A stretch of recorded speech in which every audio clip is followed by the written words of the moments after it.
जफर। जफर क्यों नाम पड़ा था? क्योंकि जफर उपनाम से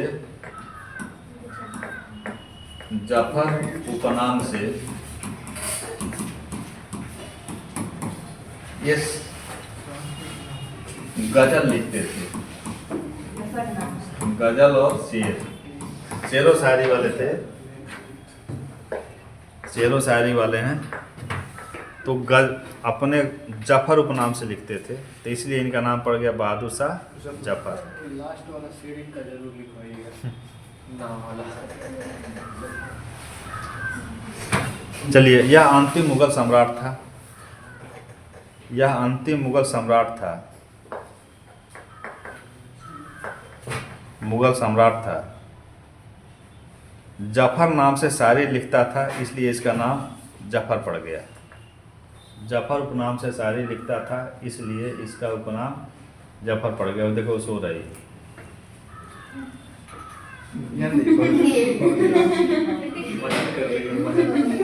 उतना दूर से बस से आई पढ़ने के लिए, यहाँ सो रही। चलिए, कौन सी दवा खा ली? पता नहीं किसकी बुखार हुआ है।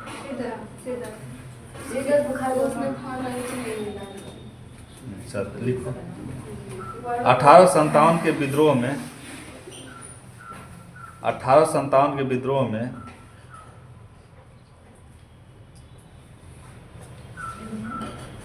इनको बंदी बना लिया गया और रंगून निर्वासित कर दिया गया।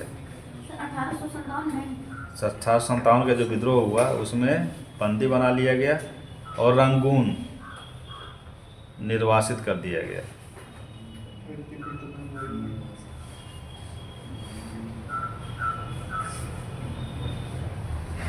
इनकी पत्नी का नाम था जीनत महल। जीनत महल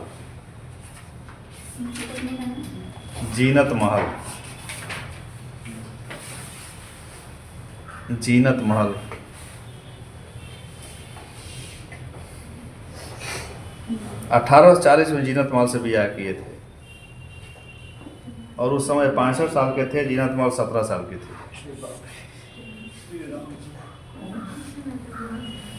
1840 में शादी हुई इनकी। बहादुर शाह जफर थे उस समय 65 साल के और जीनत महल थी 17 साल की।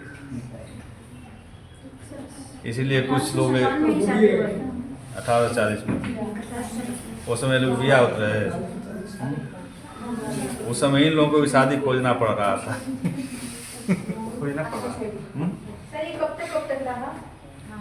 57 तक, 37 से 57, 20 साल।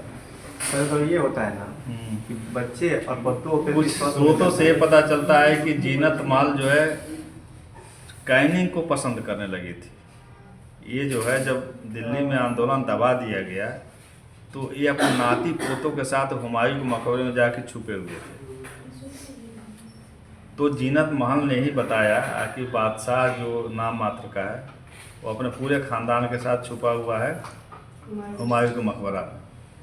वहाँ पे गया और 6 इनके नाती पोतों को जो है वहीं पे हुमायूं मकबरे में मरवाया, वहीं पे दफन करवाया। इनको पकड़ के लाया। उसके बाद रंगून भेजा। जीनत महल को लग रहा था कि कैनिंग हमसे प्रेम करता है और कैनिंग हमारे साथ हमको अपने साथ रख लेगा। तो उस समय इनको जो है भेजा। जब जहाज में बैठाया तो इनको धक्का मार के बैठाया था कि जाओ। तो कैनिंग उस समय बोला था कि ये स्वतंत्रता संघर्ष के समय बहुत शानदार लेखक थे। लिख के जो क्रांतिकारियों का मनोबल बढ़ाते थे। तो कैनिंग कहा कि दम दमे में दम नहीं, अब खैर मांगो जान की। दम दमे में दम नहीं, अब खैर मांगो जान की। बस जफर अब लड़ चुकी तलवारें हिंदुस्तान की। खत्म। अरे भाई क्या नहीं थे। कि हिंदुस्तान की जो तलवारों को लेके जो तुम बहुत ये करते थे कि हिंदुस्तानी सिपाही जो अंग्रेज़ों को भगा देंगे, बस हो गया, अब जाओ, तुमको अब भारत में भी नहीं रहने देंगे। तब उस समय ये बोले थे जहाज़ पे खड़ा होते हुए कि हिंद दवी में बू रहेगी जब तलक ईमान की, हिंद दवी में बू रहेगी जब तलक ईमान की, तख्ते लंदन तक लड़ेंगी तेगे हिंदुस्तान की। अब वास्तव में सही बात है। उधम सिंह वगैरह जाके वहाँ पे भी तहलका मचाए। तो उसके बाद से इनसे कहा कि अब आप क्या करेंगे, जाइए। इनको उसी जहाज में लादा, कहा कि जाइए रंगून, वहीं पे गई। तो उस बदवा में जो है लिखते हैं वहाँ के कि बहुत इसको गाली वाली देती थी बादशाह। लास्ट के मरते समय का उनका शायर है कि बड़ा बदनसीब है जफर, इस तरह से शायरी, बड़ा बदनसीब है जफर जिसके लिए 2 गज जमीन भी नहीं हुआ हिंदुस्तान में। इस तरह का एक लंबा शायर है। कितना बदनसीब है जफर के दफन के लिए, दफन के लिए, हाँ, 2 गज जमीन भी नसीब नहीं हुआ। हाँ, फिर एक उनका लास्ट अंतिम समय का ये भी शायर है कि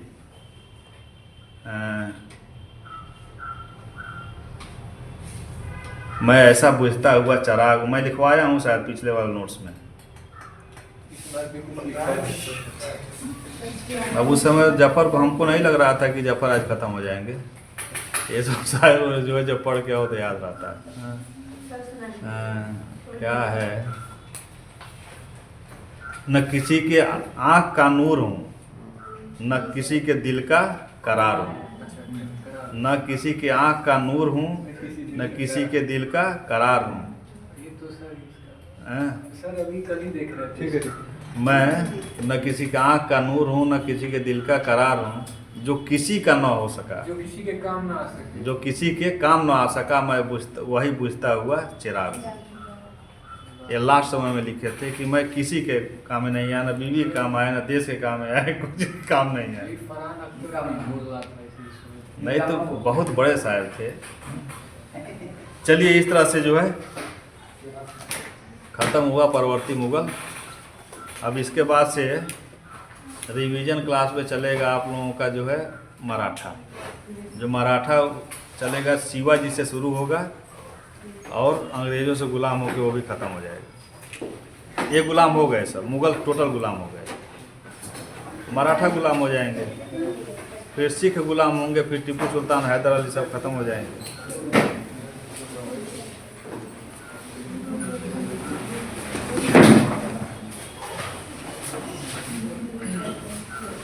क्या बज रहा है? 1:29